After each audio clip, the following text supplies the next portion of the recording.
Nous allons voir dans cette vidéo comment on va intégrer FOS User Bundle dans notre projet. Pour ce faire, on va essayer de suivre la documentation offerte par Symfony par rapport à ce bundle-là. Donc Symfony FOS User Bundle. Voilà. Et on va essayer de suivre les détails. Donc Getting Started with FOS User Bundle. On va lui dire qu'on va avoir la version en version master 3.x. Ok. Donc ici, il va nous dire comment on va faire pour faire ça. Donc la première chose qu'il va nous dire, c'est que il nous demande, c'est si vous voulez avoir le texte par défaut utilisé par le bundle, on doit être sûr que nous avons mis à activer le translator. Donc on va ici au niveau de notre configuration, config.yaml, et on va voir si ça marche. Donc framework, translator, c'est bon, ça marche, et ici il va prendre la valeur de la locale. Donc par défaut, il va prendre la langue française. Ça, c'est fait. Donc pour l'installation, il va nous demander de faire étape par étape. On va télécharger le FOS User Bundle en utilisant Composer, bien sûr. On va activer notre bundle au niveau du noyau, donc de l'app kernel. On va créer user class, donc une classe utilisateur qui va étendre la classe offerte par le framework FOS User Bundle. On va configurer la partie sécurité. Ensuite, on va configurer le bundle lui-même et importer les routes pour pouvoir utiliser, bien sûr, les différentes actions proposées par notre bundle. Et finalement, on va mettre à jour notre base de données. Donc la première chose à faire, c'est d'aller télécharger en utilisant Composer.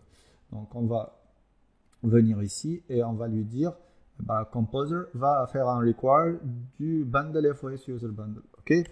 Et là, il va automatiquement ajouter cette dépendance au niveau du fichier composer.json et télécharger le FOS User Bundle et le mettre dans le dossier bundle, ce qui est logique. Donc il a mis, voilà, composer.json has been updated, donc il a ajouté cette dépendance là, et là il va faire tout le travail nécessaire afin de télécharger le FOS User Bundle.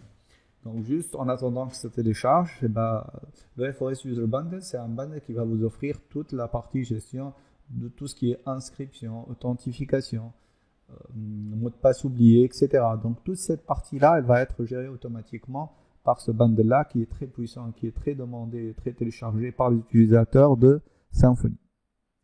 Il faut savoir c'est qu'il y a une bonne documentation sur ce bundle-là, donc il faut aller vous documenter sur les différentes fonctionnalités offertes par ce bundle-là. Ok, donc on va attendre que ça télécharge. Entre-temps, on va aller voir ce qu'il va nous demander de faire.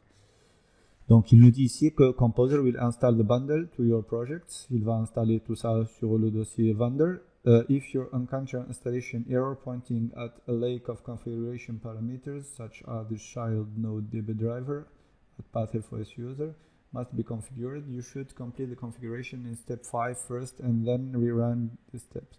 Donc si vous avez un problème à ce niveau-là, il faut aller voir la cinquième étape et faire ce qu'il faut et reprendre le process à partir de là. Ensuite, on va aller ajouter ça au niveau du noyau de FOS User Bundle, de notre noyau bien sûr. Donc ici, no assets were provided by any bundle, trying to install assets, c'est bon.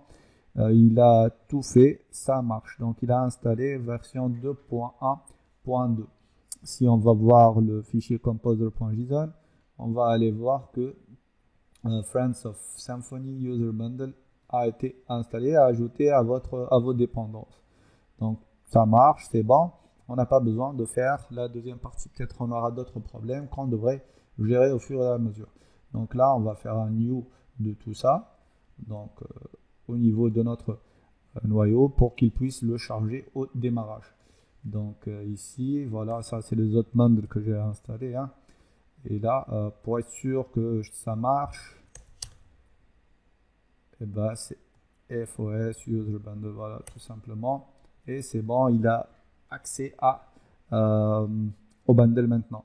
Ensuite, il nous demande de créer une classe user. Donc, The goal of this bundle is to persist some user class to a database. Donc, le but de ce bundle, c'est d'aller ajouter des classes user. Your first job then is to create the user class for your application. Donc, on va commencer par créer la classe user pour notre application. Ensuite, il nous dit que this class can look and act however you want. Donc, elle peut avoir les propriétés qu'on veut et les méthodes qu'on veut.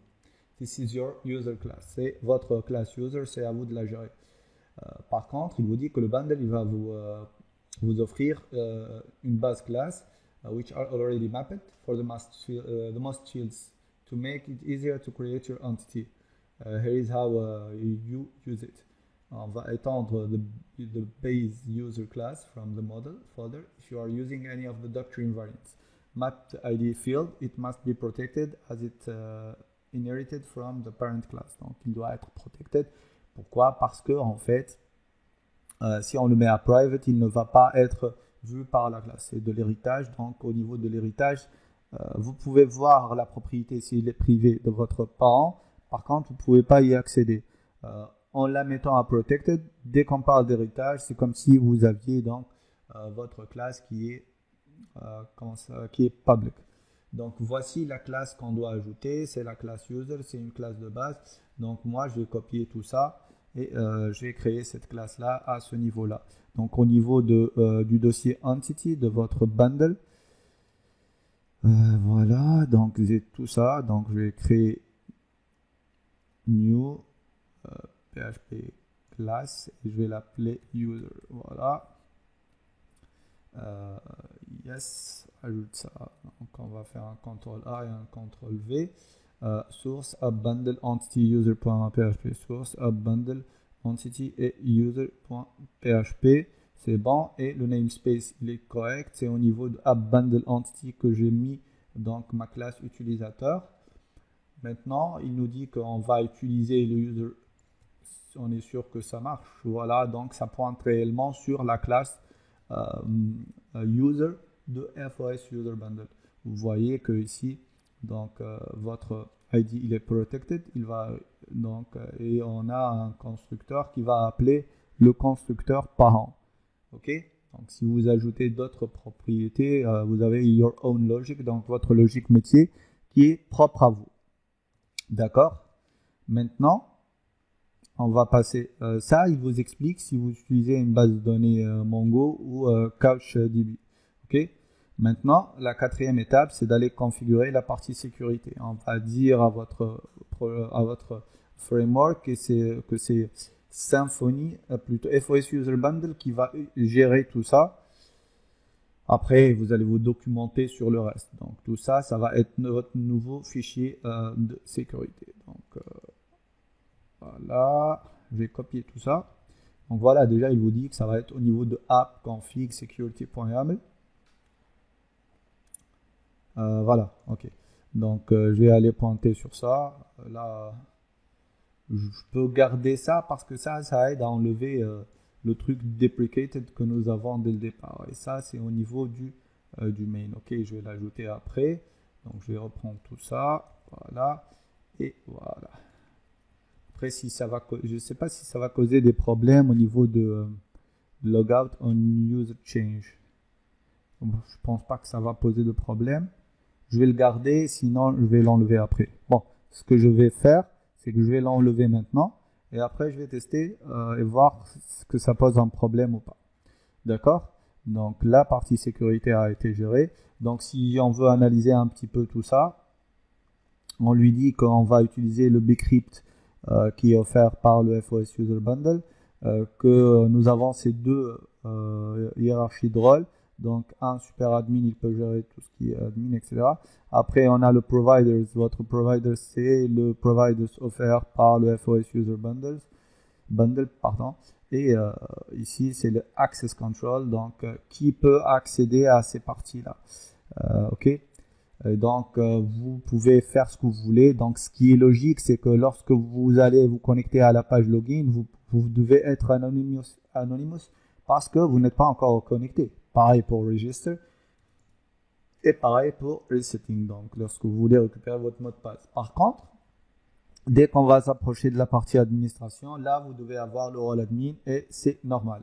Donc, vous avez une description des différentes propriétés avec une documentation sur la partie Security Component Documentation. Je vous laisse le plaisir d'aller voir tout ça.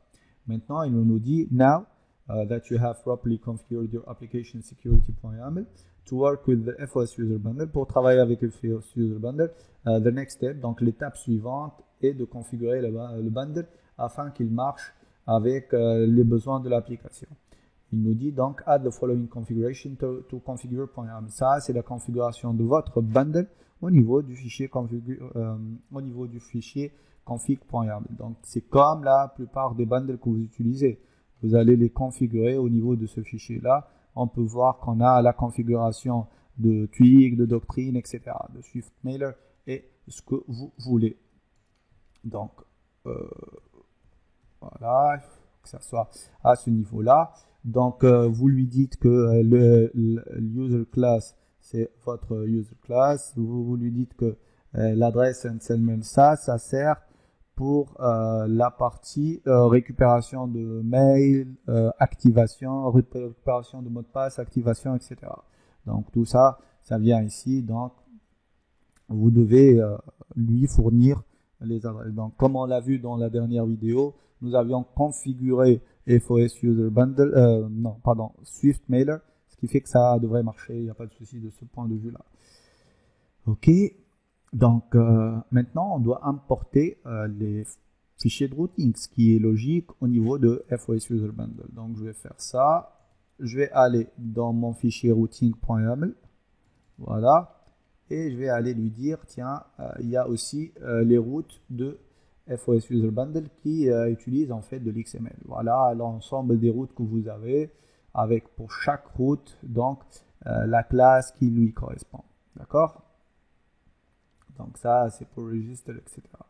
Après, voilà, par exemple, pour register, c'est registration.xml. Et là, on va lui donner le contrôleur, c'est ce contrôleur-là, c'est l'action, registered action au niveau de ce contrôleur-là. Donc voilà comment lui, il va gérer l'enregistrement d'un utilisateur avec tout ça. C'est le code qu'il génère pour faire ça. Ça, c'est le tweak pour la partie registration. Voilà. Et là, il va appeler et inclure cette partie-là qui va correspondre en fait à la forme qu'on va utiliser pour nous enregistrer. Tout ça, il le fait tout seul. Après, si vous voulez modifier, vous devez lire la documentation et comprendre comment il fonctionne pour pouvoir changer tout ça, sachant que dans la documentation, il présente tout ça. Et finalement, il nous dit d'aller mettre à jour notre base de données.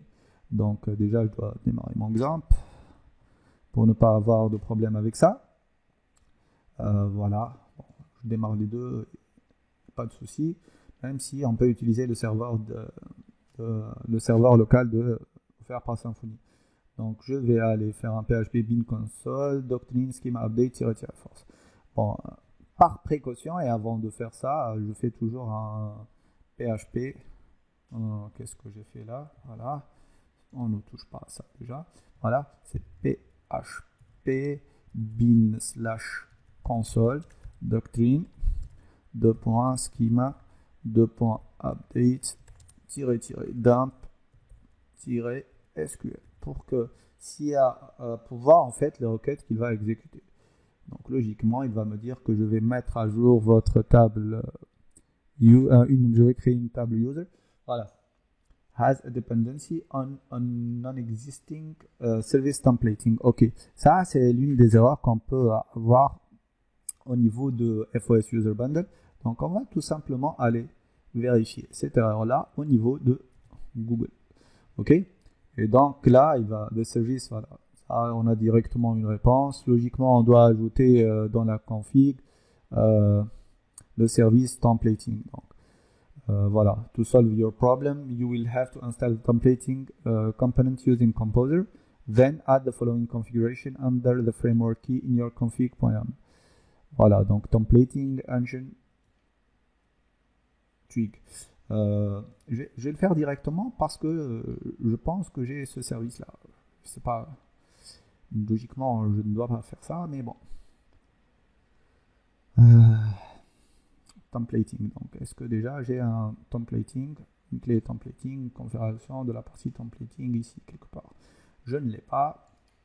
Et donc, je vais faire ça. Je ne sais tweak. Je vais relancer et voir si ça marche ou pas. Si ça marche pas, c'est qu'il y a quelque chose qui sort. There is no extension able to load the configuration templating. Donc, je dois faire un composer require Symfony templating. Ok, on va faire ça. Donc, vous voyez, ce qui est bien, c'est qu'avec une grande communauté, lorsqu'il y a des erreurs, vous avez généralement les solutions à vos problèmes. Donc, plus il y a de monde qui travaille sur votre framework, plus il y a de personnes qui vont avoir l'erreur et plus il y aura de personnes qui vont essayer de trouver la solution et vous l'offrir. Donc, Composer using version 4.1 for Symfony templating has been updated. Donc, maintenant, il est en train d'installer ce plugin-là. Pas de plugin, mais plutôt ce vendor-là. Et donc, là, dès qu'il termine, on va réessayer pour voir est-ce que ça marche ou pas. Logiquement, ça devrait marcher. Si ça marche pas, on va trouver l'erreur et essayer de la solutionner. Probablement qu'il peut y avoir d'autres erreurs parce que, en fait, à chaque fois que les versions de Symfony changent, le bundle, il doit s'adapter à ces versions-là. Après, des fois, il ne s'adapte pas aussi rapidement que ça. D'accord ? Déjà, il est en train de faire la mise à jour de mon Symfony, de la version 3.4.12 vers la dernière version qui est la 3.4.15. Et il est en train d'installer le vendor templating. Tout est bon, il a mis à jour tout ça. Sauf qu'il y a un petit problème, je crois. Attendez, on va reprendre et on va voir ce que ça donne. Ok. There is no extension able to load the configuration for templating. Looked for namespace, deployment, found framework, security, twig, monologue, shift mailer. Ok. On va essayer de voir ce que c'est que cette erreur. Voilà.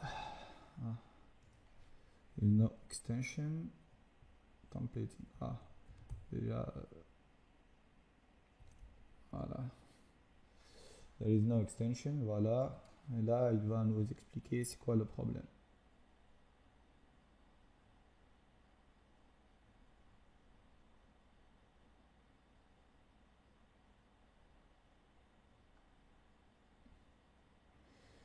Donc, only change the secret desired value. And in your... Ok. C'est quoi le problème? Déjà, c'est au niveau du framework. C'est chose que je n'ai pas faite. Donc, ok, une seconde. Voilà. CTRL X. Où est la clé framework? Voilà, c'est là en fait où j'aurais dû 1, 2, 3, 4. Voilà. Je pense que ça doit être là. Terminal, je vais reprendre et voir ce que ça donne. Voilà, il faut vraiment faire attention lorsqu'on va ajouter les clés parce que, comme vous le savez, avec YAML, la hiérarchie, c'est au niveau des espaces. Pour dire que c'est une clé en fait qui dépend de ça. Et ça marche. Vous voyez que maintenant, il va créer une table FOS User avec toutes ces propriétés-là. Donc, on est d'accord, c'est ce qu'on veut. Donc, -force. Voilà. Et là, il a mis à jour notre base de données. Maintenant, on va reprendre. Vous voyez qu'avec Google, même s'il y a des erreurs, on est en train de trouver facilement la réponse. Ok. You can now log. On peut aller se loguer. Hein. D'accord. Je pense que je préfère aller voir le registre d'abord. Donc, je vais aller au niveau de mon application. Donc, ça va être localhost. Voilà. Et là, je vais aller directement au niveau de register. Ou bien login pour voir si ça marche ou pas. Ou si j'ai ma page qui est là. Bien sûr, vous pouvez avoir l'ensemble de vos de vos routes en utilisant le debugger. Et voilà, donc puisqu'on avait la traduction, et ben, tout marche très bien. On peut se connecter, on a notre tweak qui n'est pas bien sûr adapté à notre template, et ça on devra le faire après, mais tout ça marche très bien, donc adresse email, nom d'utilisateur, tout ça. La partie deprecations, elle est revenue puisque j'ai commenté l'autre partie, d'accord, voilà. Logout on user change, donc je vais la décommenter et voir est-ce que ça va nous créer un problème ou pas. La voici, donc je vais faire ça, un petit espace pour avoir truc, je vais réactualiser ma page et voir si ça marche. Si ça marche, c'est que tout est bon et je ne devrais plus avoir la partie deprecation. Donc on va attendre. Donc, localhost.